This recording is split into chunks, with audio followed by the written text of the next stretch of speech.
recess approaches, and ladies and gentlemen, it is football time in Tennessee. The kick is going to go to Selden at the goal line and bring it out to the 10, 15, and knocked down right as he got to the 15-yard line. And Gordine, the two tackles, make the play. Tennessee hands it off to Wright again, fighting and breaks a tackle to the 30, to the 40. It's a foot race, midfield, to the 40, to the 30. They'll never catch him. He's out of here. Crank up Rocky Top, touchdown, Tennessee. Jalen Wright goes 82 yards. Yeah, good hole on the left side. Cooper Mays, I lane. First down, Tennessee at the 40. Milton back to pass. There he is. Winds up wide open down at the 20, and he's got it to the 10, to the checkerboards. Touchdown, Ramel Keaton.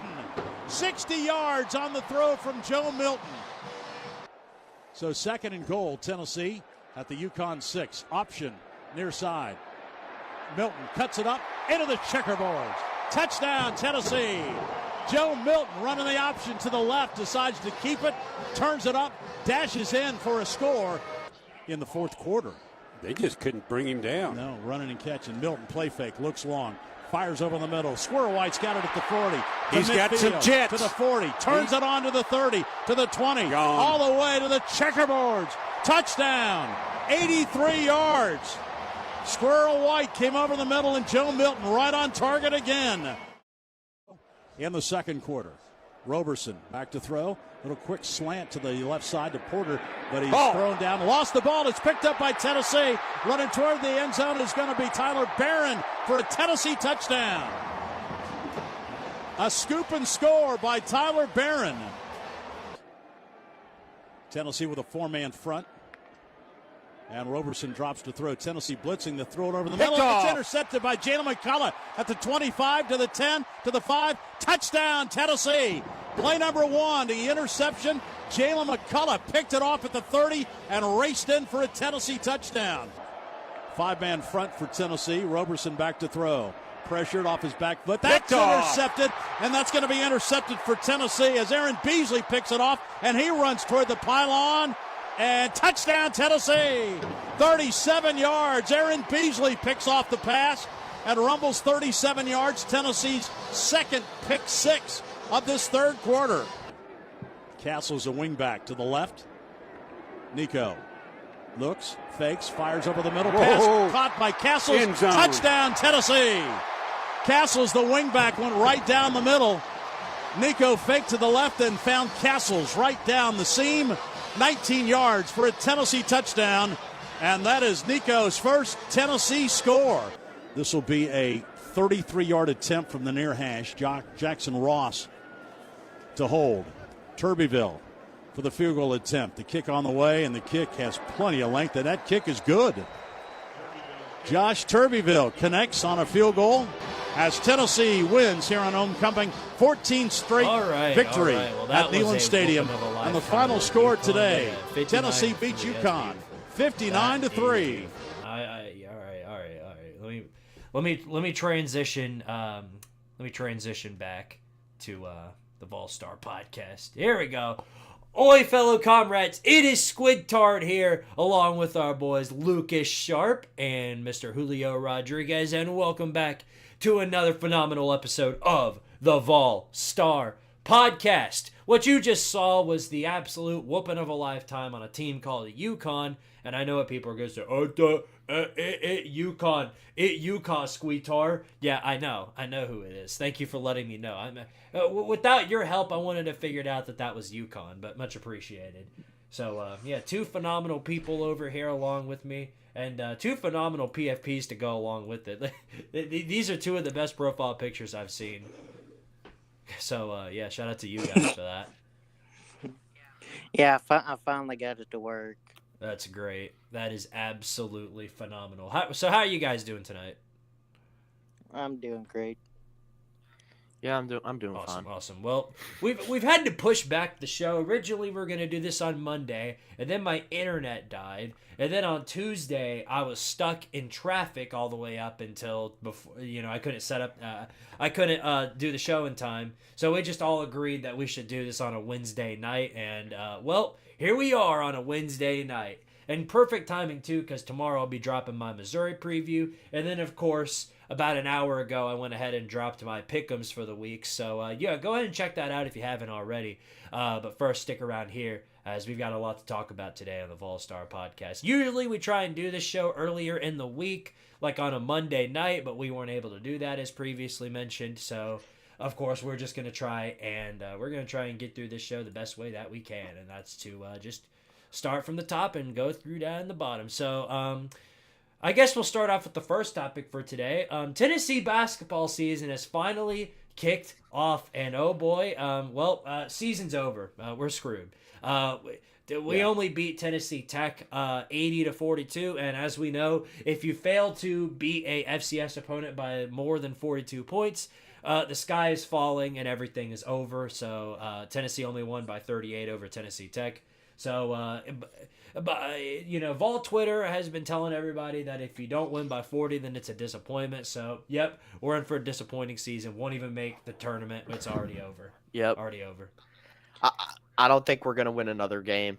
GG's. We're going like 0-40 in our next 40 games. Yeah. Here's the thing about the basketball team. I feel like this team, I feel like this team is a little bit different because it seemed like they're finally hitting their open shots. Yeah. Because I feel like that's one of the things that's plagued Barnes throughout his entire career, is that it seems like his players almost never can consistently hit open jumpers for some reason. I don't know why. And dude, Dalton Connect, he is so good. He honestly might be our best player. Yeah, which I don't know. Like I said, I don't know what it is, but Rick Barnes players and not being able to hit open jumpers most of the time. Like Vescovi, however you say his name. I'm pretty sure it's pronounced Vescovi. Anyway, he I don't know. Sometimes he will he'll hit everything. He'll just turn into Uruguayan Steph Curry, I guess. He'll turn into Vest Curry. Yeah. Yeah, that's a great name for him. He'll turn into Vest Curry and drain every three, but then he'll just go cold all of a sudden. And he couldn't hit water if he fell out of a boat. Exactly. You guys are going to be so fun to have around during March, I'm telling you. You guys are like the basketball experts on this show. They're going to be Dalton very fun to have around. But yeah, I'm such on a dude. Dalton Connect is so good. He like I said, I think right now he's our best player, and I feel like he's the player that this team has been missing for years. Dalton Connect, I feel like he can do it all. He could shoot, he can pass, and he could take it to the rim. And I don't know. Well, see, whenever I heard there was two players that I figured Tennessee would go after hard in the portal because they just seem like Barnes type players, and that was, of course, Dalton Connect. I guess how you say his name. I guess. Yeah, Dalton Connect honestly seems like a guy who would go to play at Wisconsin or something. Yeah. Well, that's what I'm saying. He seems like a Rick Barnes type guy, but the other player that I thought we would go after, which I think he ended up at Alabama, was Grant Nelson, who I think was playing at North Dakota State, who's about the same height, and he's just a little bit skinnier than Dalton. Well, there was no denying that Tennessee was going to have a really good defense this year. We've got a lot of great players who can, control the court defensively. It was a matter of being able to score a bunch of points, and a guy like him around is very, very, very essential when it comes to that. Oh, yeah. Don't forget about Jordan Gainey. Gainey, what another good pickup from the portal. The dude can literally, I've rarely seen him miss so far this year. Well, it's Tennessee looks like such a good team that even Joe Lunardi, of all people, is picking Tennessee to make the Final Four. That's how you know. That's how you know the Vols are really, really good this season, and hopefully will live up to those heavy expectations. Yep. Tennessee has never made a Final Four. There's been so many people picking us to make the Final Four and even win the national championship this year. And not gonna lie, it's scaring me. Yeah. Because I don't know. It feels like they're just trying to like jinx Tennessee or whatever. Big shoes I think to the fill. person that said I think the person that said win the national championship was Seth Greenberg. Yeah, Yep. he said he picked Tennessee to win it Well, all. I mean, don't get me wrong. Obviously, I hope we do, but I don't want these people to pick Yeah, us. I'm gonna say like, this. Stop picking us. Everybody thought Tennessee looked really, really good against Michigan State in our exhibition game, and then people were like, "Oh, it's an exhibition game." Michigan State goes out and makes us look like big dummies as they lose to James Madison. And I guess we can confirm now that James Madison is just, they can do anything you want them to. Yeah, and also to add on to that, I know it's nothing big, but James Madison's soccer also beat like the #1 team like a few days ago. Yeah, they beat the #1 ranked UCF boys soccer team. So yeah, James Madison is an everything school. Yeah, they're they're trying to ruin the NCAA's reputation for denying them bowl eligibility since they're 9-0. James Madison is going to become, and this is what I'm afraid of. Obviously, what's going on with James Madison is awesome, and there probably are bandwagon James Madison fans out there.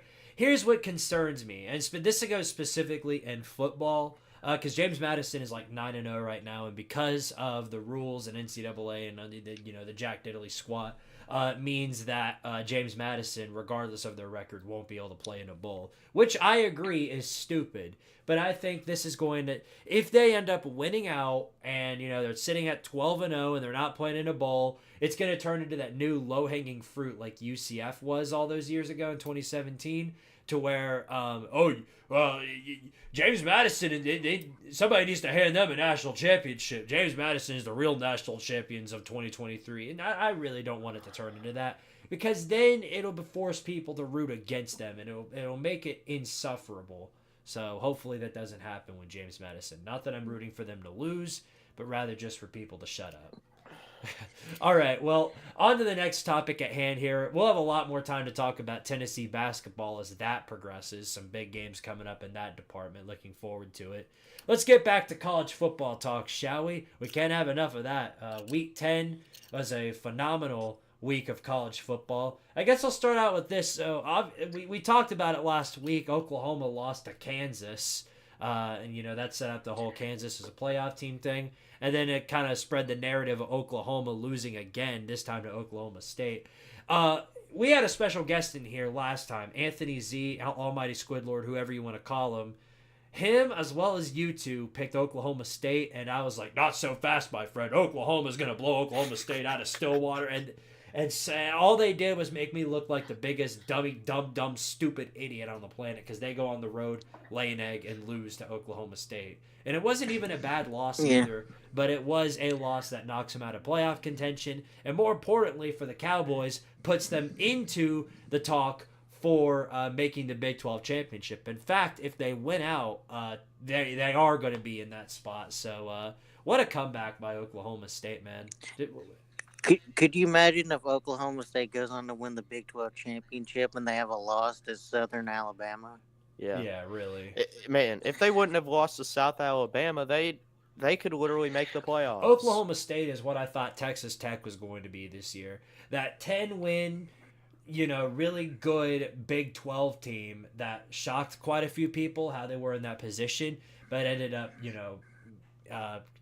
shocking a lot of people. It's kind of like how TCU was last year, but obviously not to that extent, because Oklahoma State's not making it to the national championship with 2 losses. But it's still really cool to see the comeback that Mike Gundy did, because there was talk after that South Alabama loss about, it's time to kick him to the curb, and then he goes out and does this and possibly makes his way into the Big 12 championship game. What a turnaround for them. Yeah, I wasn't really saying that Oklahoma State should fire Mike Gundy. I was thinking that maybe Mike Gundy should retire. Perhaps. I mean, I could see your point on that. We got a few people in here already. I'm not going to say that first. Donator Imagine, he asked, what was your opinion on Nico, the couple of snaps he played? Nico looked great, and we'll talk about that in a minute once we get to the Vols. Of course, me and Lucas both saw that in person, and it was we get to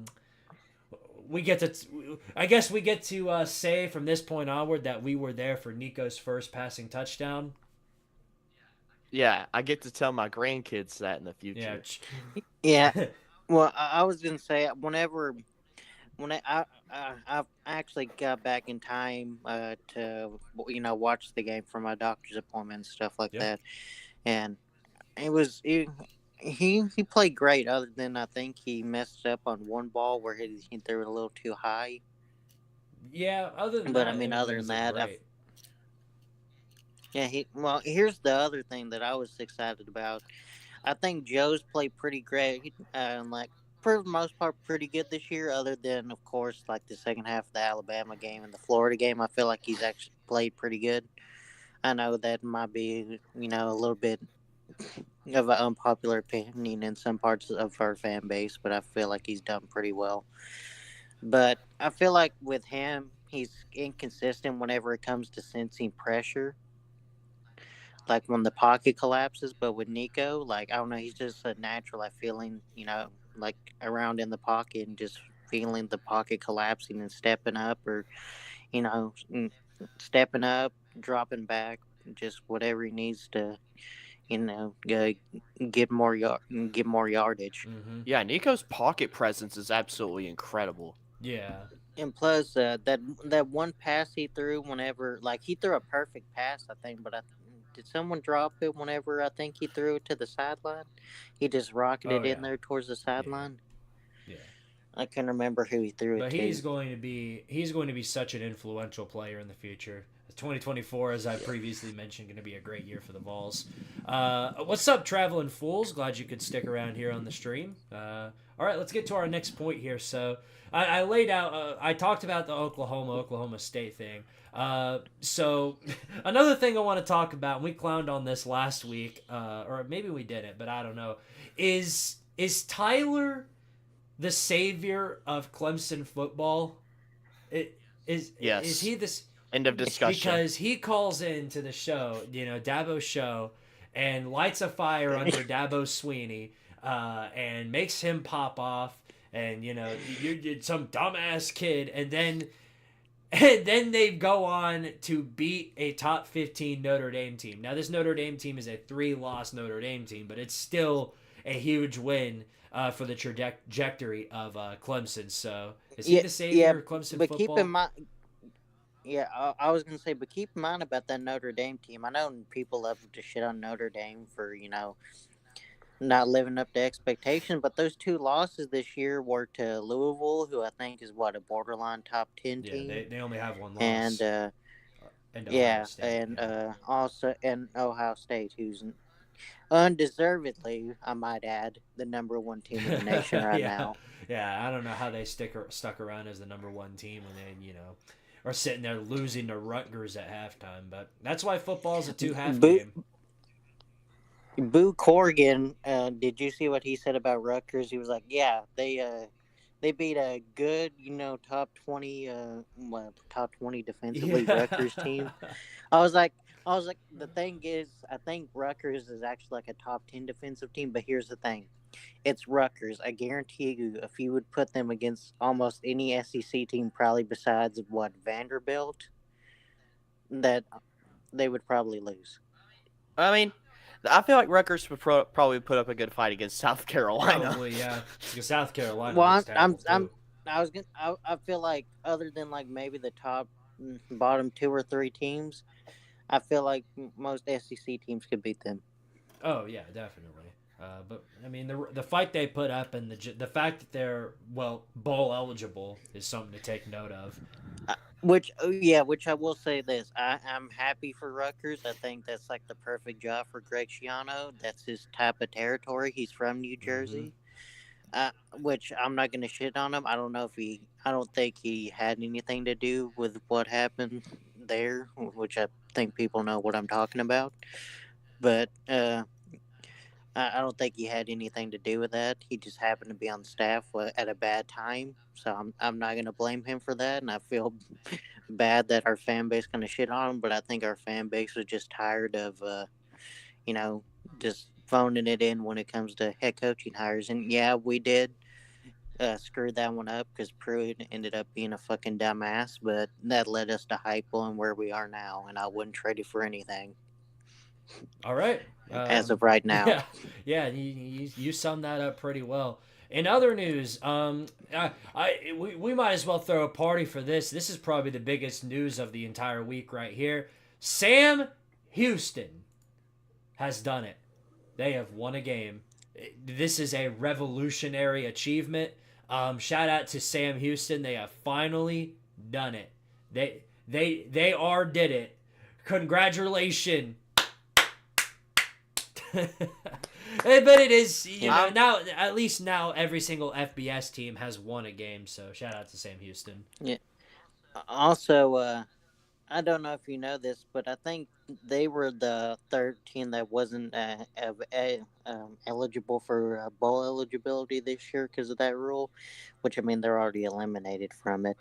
But I just thought actually I'll know that. And also, the second team, other than James Madison and Sam Houston, I guess it'd be third team would be Jacksonville State, whose current head coach is Rich Rodriguez.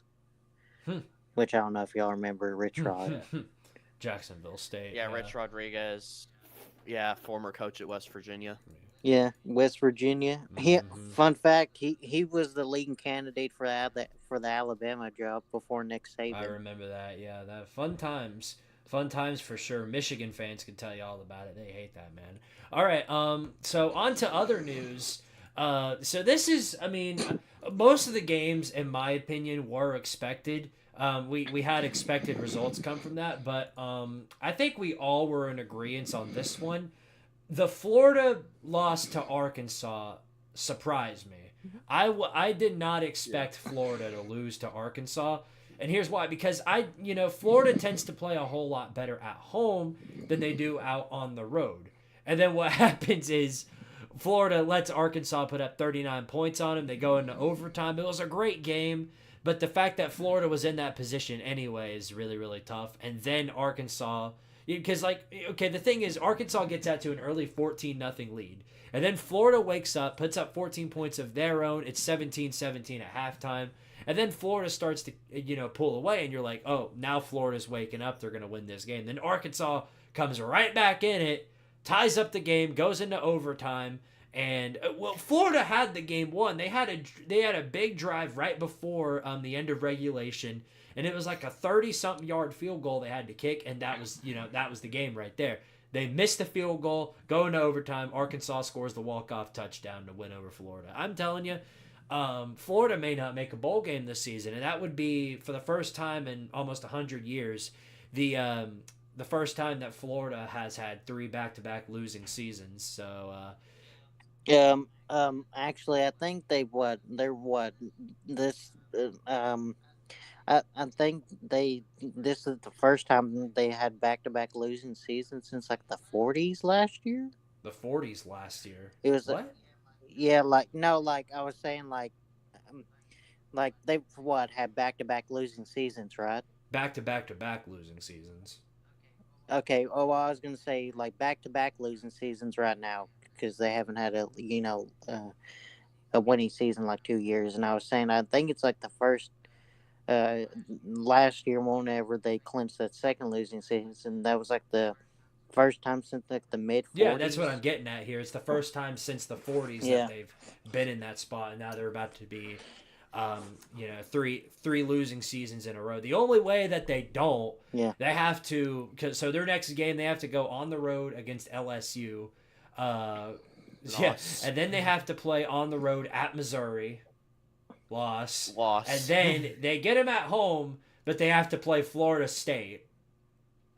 Florida State is about to collapse. Yeah, well, I think it'll be closer than people expect, but I think Florida State's going to win that game. So it's not looking too good. It's not looking too good if you're Florida. I'm going to say that much. It is not looking good for Billy Napier.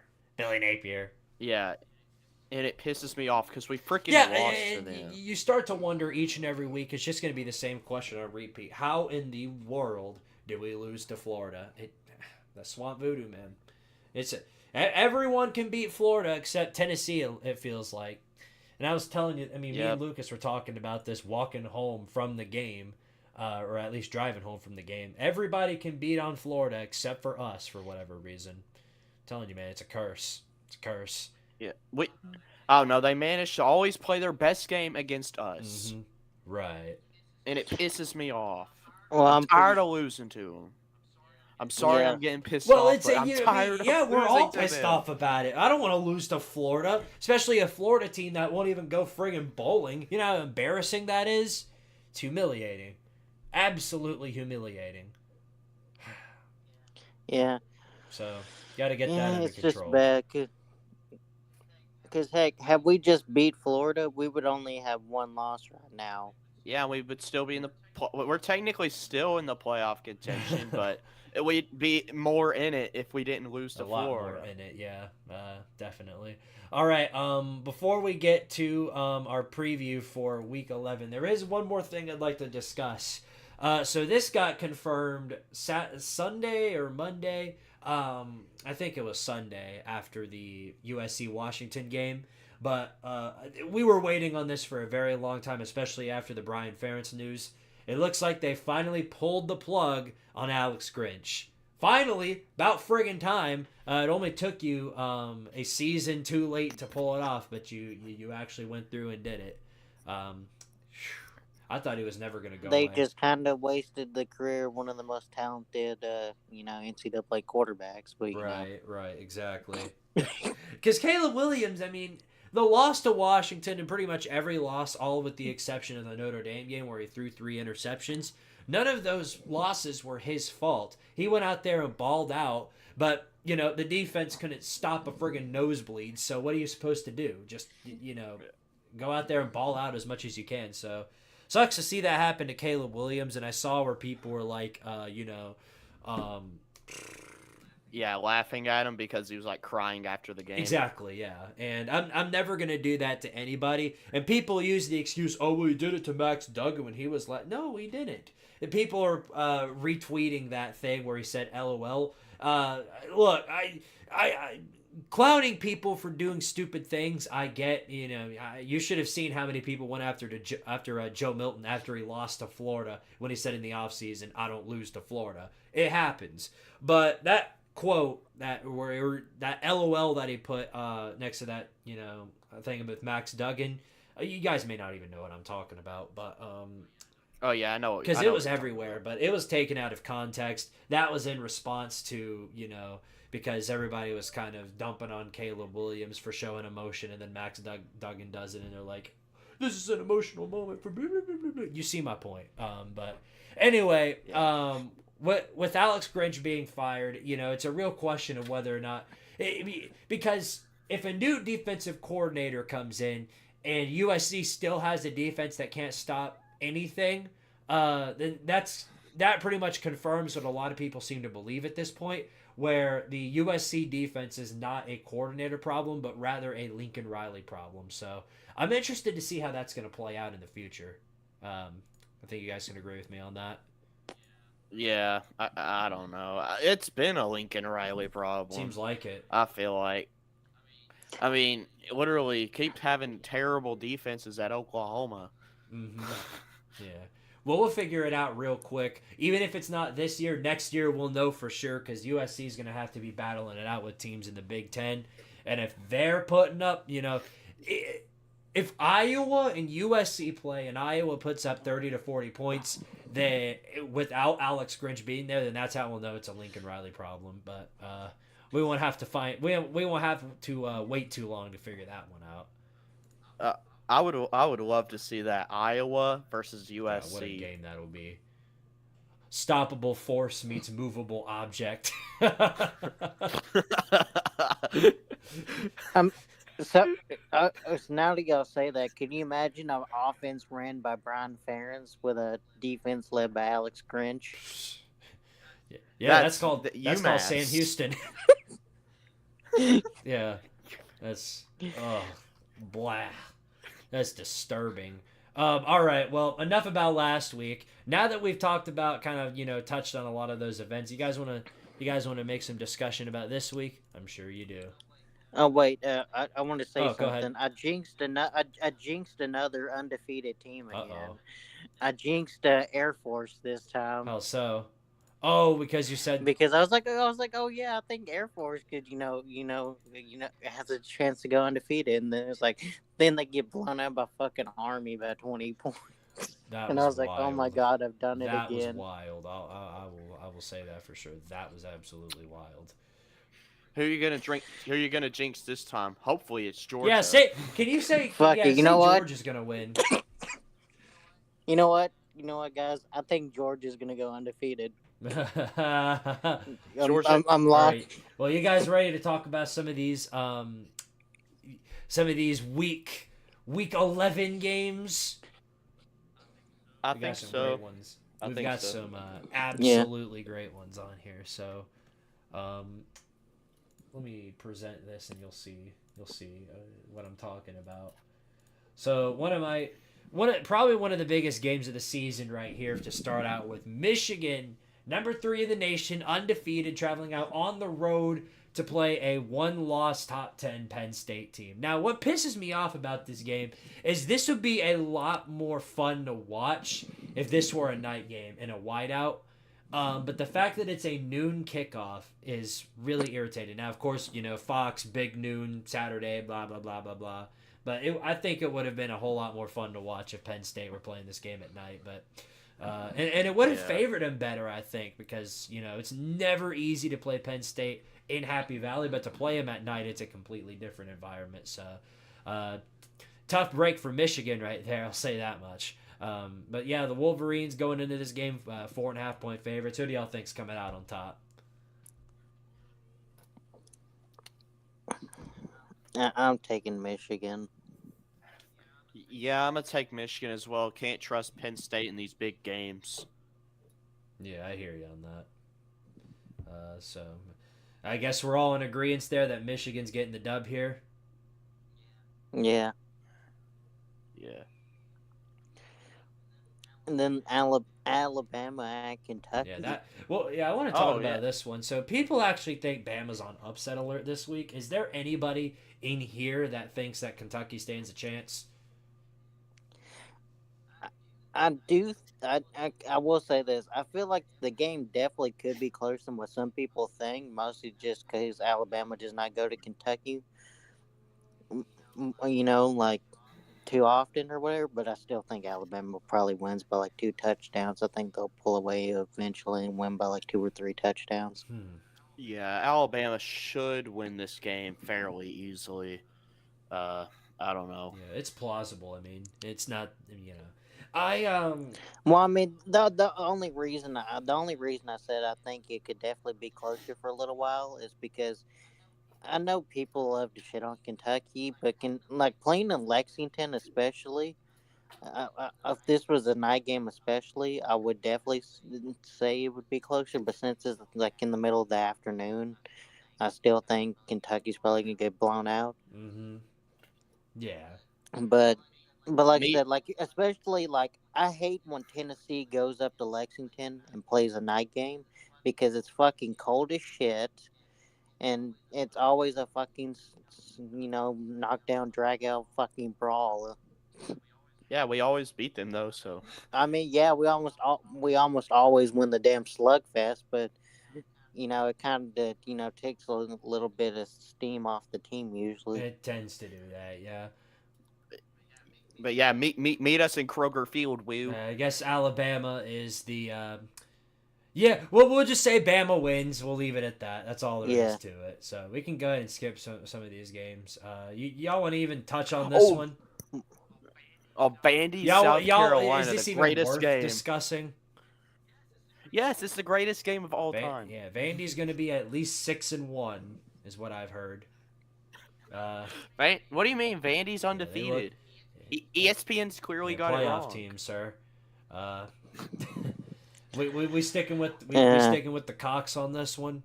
I think it's cocky walkie time. No, dang, that's. Oh God, this is a hard game to predict. It's not. No, come on. You don't actually think Vandy stands a chance, do you? South Carolina almost lost to Jacksonville State. I promise you would beat Vanderbilt. Yeah, I mean, I hope they would be Vanderbilt, but I can never count off South Carolina to pull off something is embarrassing. I mean, they lost to the fucking Citadel for Christ's Well, sake, if I remember correctly. I don't know if you guys knew Before, this or not, but South Carolina currently has the biggest winning streak over Vanderbilt of anybody in the East. 15 years well, I mean, yeah, I or know. 14. I mean, that's great and all, but all I'm saying is that never count out South Carolina to, not do some embarrassing I guess, but because because I mean, here's the thing. Like I said before, South Carolina, like I don't know what it is. They either like do something, like great for their program in the sense of, what they did to us, where they pull off something out of their ass like that, or they, after they had that great season last year, they turn around and embarrass themselves in front of everybody. Like I don't know how they do it. yeah, maybe. I don't know. Before we get to the next game, we got one of the trolls in here. Mr. Lewis Henton says Tennessee is trash. Something stupid. RTR. Man, yeah, I was adopted. Like RT. Okay. Yeah, something like that. Yeah. Congratulations on your Super Bowl win. If everybody else can say it, so can we. All right. Yeah. Anyway. But yeah, honestly, I'm gonna go South Carolina. I mean, Spencer Rattler. I think he alone wins this game for South Carolina. Oh yeah, I mean, I still think South Carolina loses, but South Good Carolina grief! wins. South Carolina.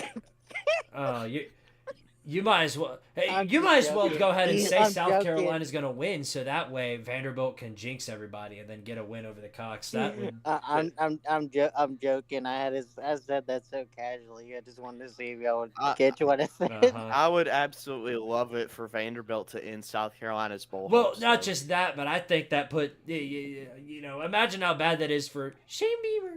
That's good grief! I couldn't imagine. If they lose to Vandy, I think that puts Shane Beamer on the hot seat. I would imagine so, because Vanderbilt's sitting there at 2-8, hasn't won an SEC or hasn't won a game since like August. So yeah, by all means. Yeah. I mean, I do think South Carolina Yeah. wins. I mean, We I'm just spent gonna way be in too a much troll time here on and that just game. arguing. This is the greatest game of all Clearly. time. It's one of the That's games of why. all It time. deserves to be Yeah. talked about. Yeah, I'm sorry. I like to be a little troll and argumentative sometimes. Well, this is one of the games of all time. That's all there is to it. All right, next, I did want to touch on Georgia Tech Clemson for a bit. So Clemson just got a huge win over Notre Dame, and then hold up, I'm kind of having a brain fart right here. Who did Georgia Tech beat? They put the whooping on. They beat Virginia. That's right. Okay, yeah. But hey, man, Georgia Tech just one win away from making a bowl. Yeah, that is true. So this is a fight for bowl eligibility right here, but who's going to come out on top? That's the real question.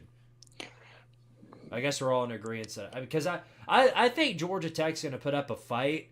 I just think the way Clemson's played recently and the talent gap, the talent differential. I think Clemson gets the job done.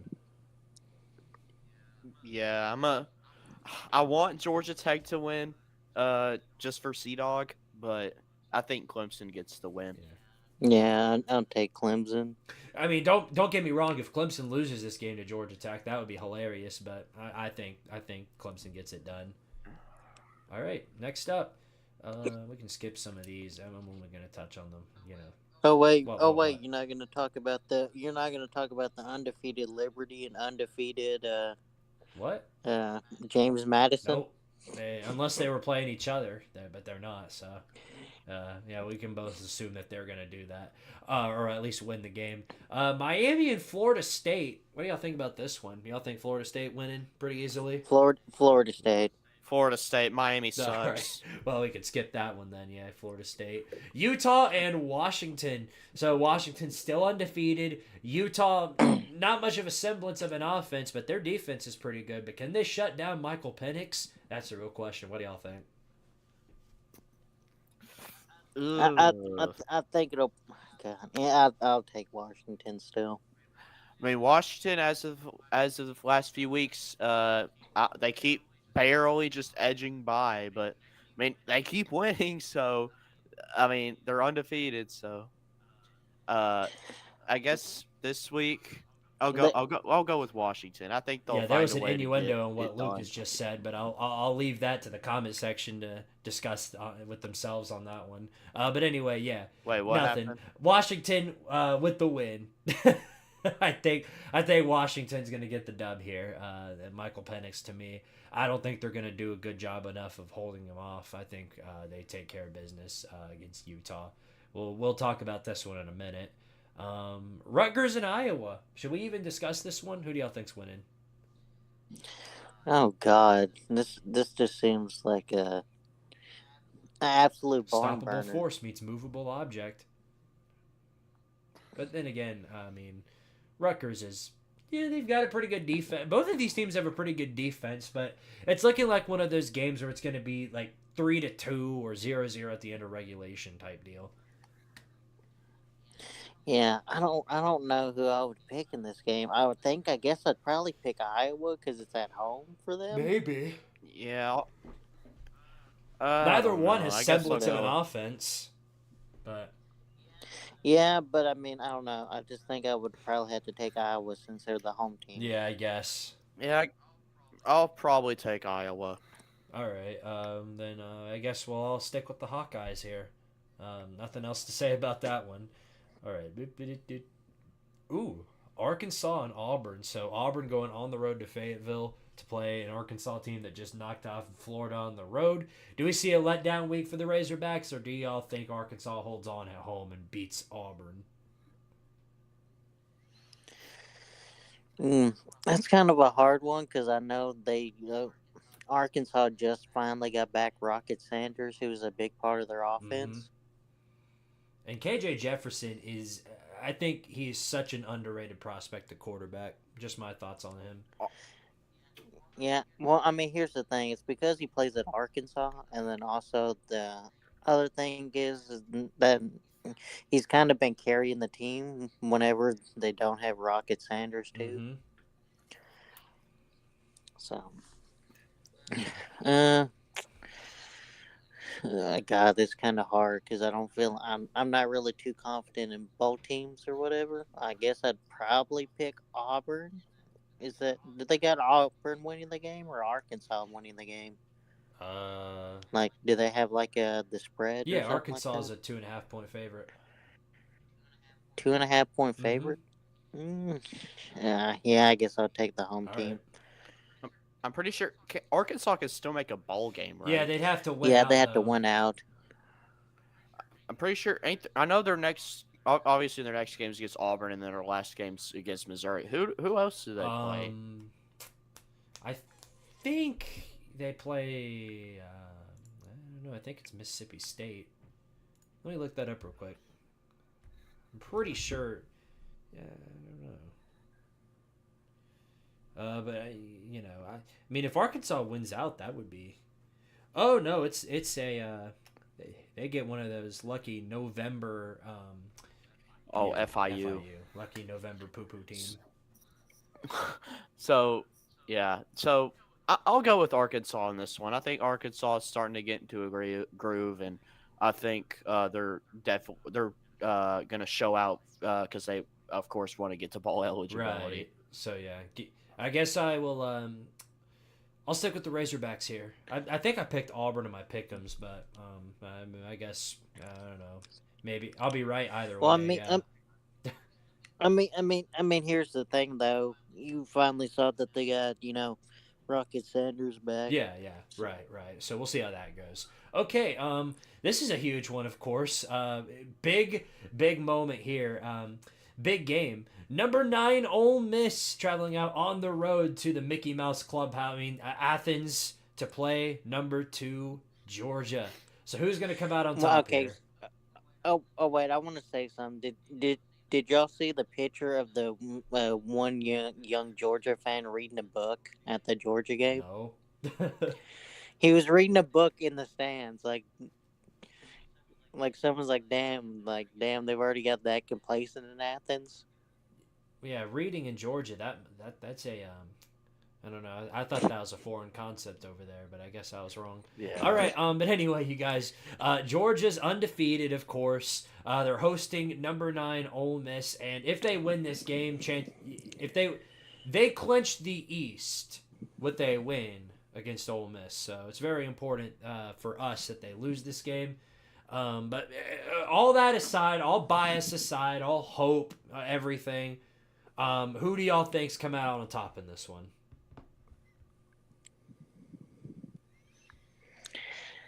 God. The silence is God. deafening. I hate to say it, but it's like, I know. I'll go ahead and start us off then.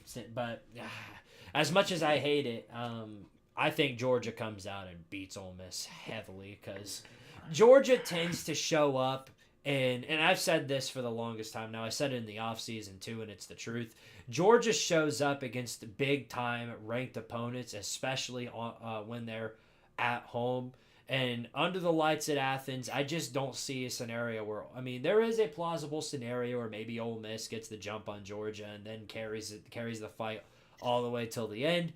But, two things are proven from this. Two things are proven from the track record, both from Georgia and Ole Miss. For Georgia, is that they always show up whenever they play a big team at home. And for Ole Miss, Lane Kiffin never shows up when he plays a big team anywhere. So until that comes, and until I actually see it, I'm gonna say Georgia's gonna win big here. yeah. He kind of summed up my thoughts on it. Yeah. Of course, I think everyone knows what we hope happens. Yeah. But I don't know. Hotty toddy, I guess. Right.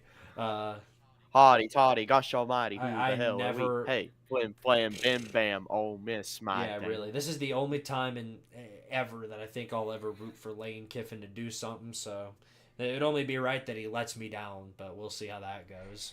I'm looking forward to it. I guess we're all in agreement that Oklahoma's going to win against West Virginia. Yeah. I think West Virginia could put up a pretty good fight, but I think Oklahoma bounces back. You know what? Oklahoma's a bunch of Ooh. frauds. They're Ooh. losing. Okay. Good job. Okay. Well, West Virginia, I mean, they just got off a huge win against BYU, so. I mean, you were right. You're right about Oklahoma being fraudulent, though. So Yeah. Yeah, I guess Julio was right on that pick. But yeah, Oklahoma. All right. Ohio State. Yeah, we're on agreement on that. No, I was just saying that because they pissed me off. Right. Because I picked them to beat Kansas and they couldn't even do that. All right. We got time for about 2 more of these games. So we'll do first we'll do Florida LSU, and LSU at home. Now we all already said that Florida's probably losing to LSU, but how badly do you think Florida is going to lose to LSU? That's the question. I mean, LSU's not really got much of a defense. Yeah, right. I think maybe like a touchdown or So you two. think it's going to be a close game, a hard-fought game till the end?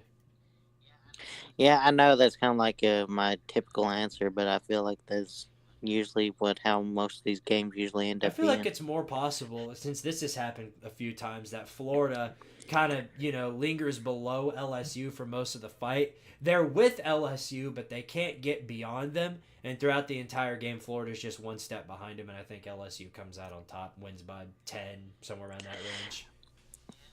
Yeah, I mean, I know Florida's defense, it's very inconsistent, though, because, of course, they bothered to show up for the Tennessee game, of course. Mouse. But other than that, they've kind of took weeks off. Mm-hmm. Yeah. All right, so, Lucas, you in agreement that LSU's winning? yeah, LSU will win, and I think they cover the 13 and a half. All right. Nah, I mean, yeah, it's definitely possible. All right, finally, USC and number 6 Oregon. So, yeah, this is going to be a great quarterback battle, I think. Bo Nix and Caleb Williams. I'm looking forward to seeing how this one plays out. Oregon's coming in as a 15-point favorite at home, so obviously Vegas definitely values the Ducks. But how much do y'all value the Ducks? I think the Ducks are probably the best one-loss team right now. Yeah, So I agree. I agree, definitely. Yeah. So yeah, I think, and plus this game's being played at Oregon, and Oregon wins, and I wouldn't be shocked if they covered that spread. All right, fair assessment, and I will stick with the Ducks as well. I picked Oregon in the offseason when I thought USC was going to be, in a possible path to the playoffs. But now that they're not, and Oregon is still in the fight for it, I'm definitely picking the Ducks. All right, well, let's. I'm picking Oregon too. All right, well, let's wrap this thing up with one last preview, which we already know who that is. It's time to cover this one. Number 13, Tennessee, and number 14, Missouri. This is a huge game right here, of course. Both of these teams in the fight for possible SEC East contention if Georgia loses. Probably not Missouri because they already lost. But Tennessee most definitely is if Georgia loses. But this is a very big game for both teams. They both share the same record. And, Tennessee has had Eli Drakewitz's number for the past few years. The last two times these two teams faced off, Josh Heupel put up the 60 bomber on that defense. Well, I don't think that's happening again, and I definitely do think this will be a close matchup. I'm looking forward to seeing how it plays out. Now, looking at the matchup predictor, they obviously favor Tennessee more. Tennessee's coming into this game as a 1-point favorite, and the spread has been going up and down for a while now. Earlier this week, I saw where it was like Mizzou by 2, and then it was even, and now it's Tennessee by 1. There's a lot of uncertainty that goes with this matchup predictor, but we'll definitely have to see how it goes. And Luther Burden, who I think is probably Mizzou's best player, questionable if he's going to play in this game or not. At least that's what I've heard. It's going to be a day-by-day decision. We'll probably figure out the day of whether or not Luther Burden is going to be playing in this game, and that could very heavily impact the results. So it's going to be very interesting to see how it plays out. But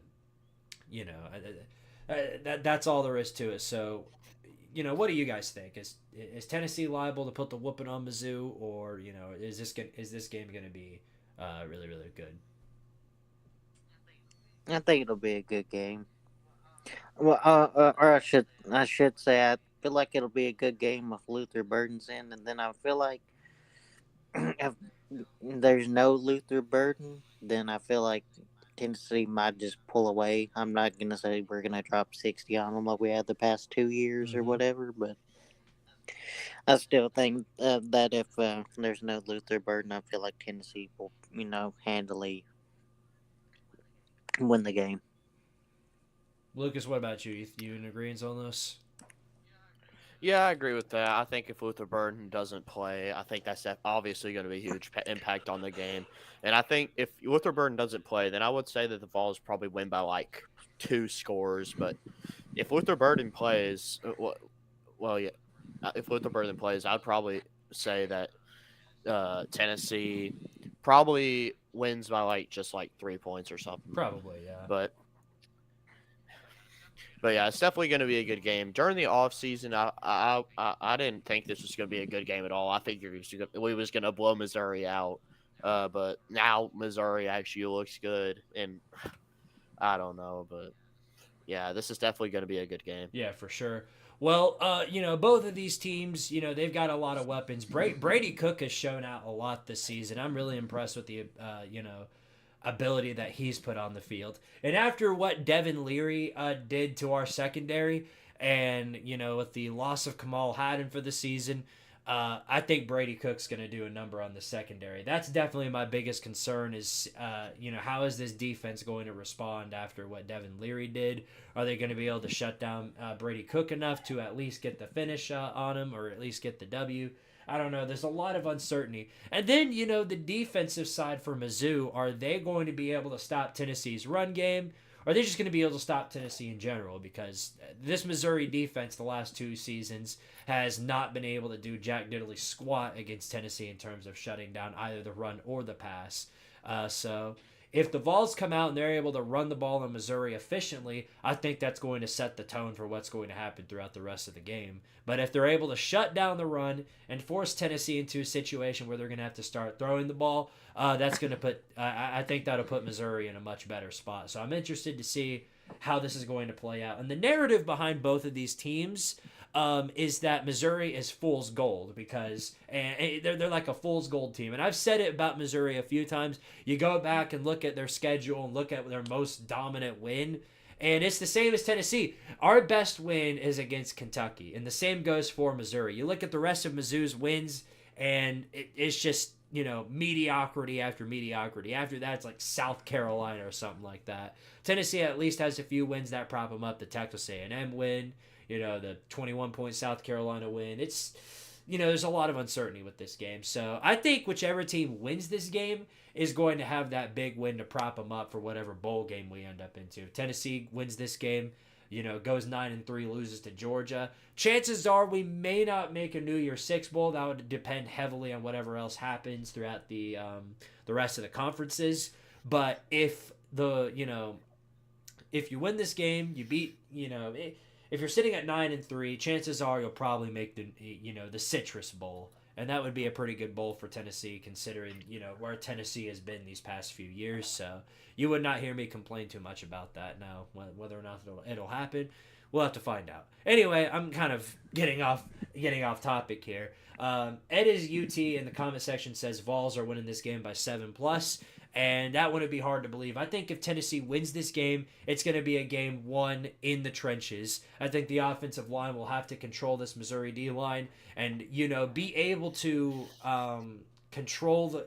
Mizzou's going to have to be able to control Tennessee's run game in order to win this game. And while I do think they control it somewhat, I don't think the efforts will be good enough. Tennessee has a lot of really good running pieces. And Joe Milton has looked better throwing the ball throughout the games that he's been in. So, if he comes out and he's super inconsistent, then maybe, that'll put Missouri in a good position because then they can just sell against the run. But I don't think that's going to be enough. I think Tennessee gets the job done against Mizzou, wins this game, and if I had to choose a final score, I would go with, I'm going to say 40-30. The Vols come out on top. What are your guys' score predictions?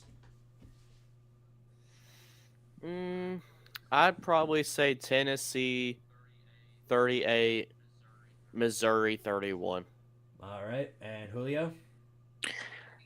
34-28 Tennessee. All right. There you go. There you have it. So, pretty good predictions.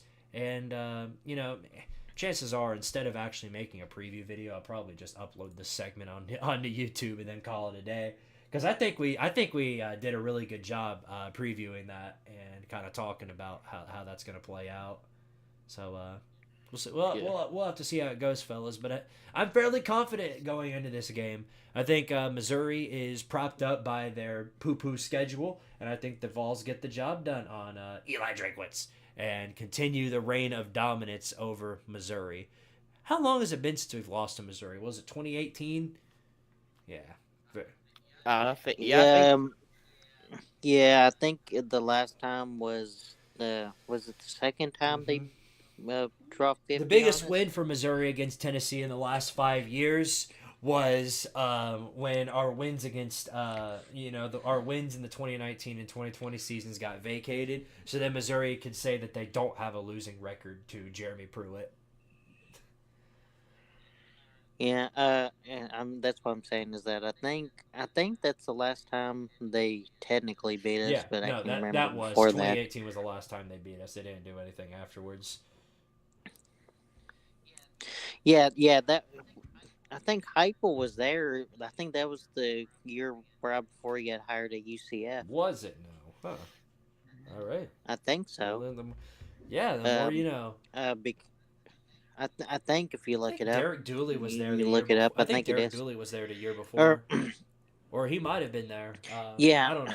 Yeah, so here's the thing. I can't remember if it was Derek Dooley or Heupel was the offensive coordinator because I know that was the Missouri beat us what 50-17 like in back to back years. Yeah, no, they actually beat us by the Those exact same and then score. yeah they beat us 50-17 back to back years and it was with two different offensive coordinators and I know it was with Derek Dooley with one and then Josh Right. Heupel and I can't remember which one came first. I want to say Derek Dooley was first. Probably, yeah. All right, fellas. Well, we've been doing this show for a little more than an hour, so we're gonna go ahead and shut this thing down. I appreciate all the people who joined on in into the stream. That even includes the Alabama troll. Appreciate you being here. You did a great job. Every comment helps. And if you haven't already, make sure you subscribe to Squidtard Sports. We attempt to do this show every Monday or Sunday. Well, not. I don't even think we're going to do it on Sundays anymore. I think Monday's the move now, 8 o'clock p.m. Eastern Standard Time. I think that's going to be the move from this point onward. And hopefully next week, because I've been saying it for like 5-6 weeks in a row, I will have an actual intro for this show. And I plan to stick by that because next week is a big one, Georgia week. And I plan to have a few guests on here for that one. So stick around next week for the Vol Star Podcast, episode 15. Hard to believe we've made it already to 15 episodes, or at least we'll make it there next week. But yeah, we'll see how this goes. And you guys have any finalizing thoughts for the people on here? Nope, I can't think of anything other than I guess go Vols. Great words. Yeah, man. That's about it. Yeah, go Vols and beat Mizzou. And Eli Drinkwitz, I guess, loves his coaching staff a little bit too much. Yep, and Eli Drinkwitz. He sucks. The Vols are going to get the job done. They're going to beat the crap out of Mizzou, put the whooping of an absolute lifetime on Mizzou. Stick around for Friday night. I'm going to post the Tennessee-Missouri hate video. Looking forward to that one. I'll have a few things to say about Mizzou in that game, or in that video. And that's all there is to it. See you guys next time. As always, power to Tardaria, and more importantly, on this this channel, go Vols. We're coming for you, Mizzou. Best get ready. Get puckered up.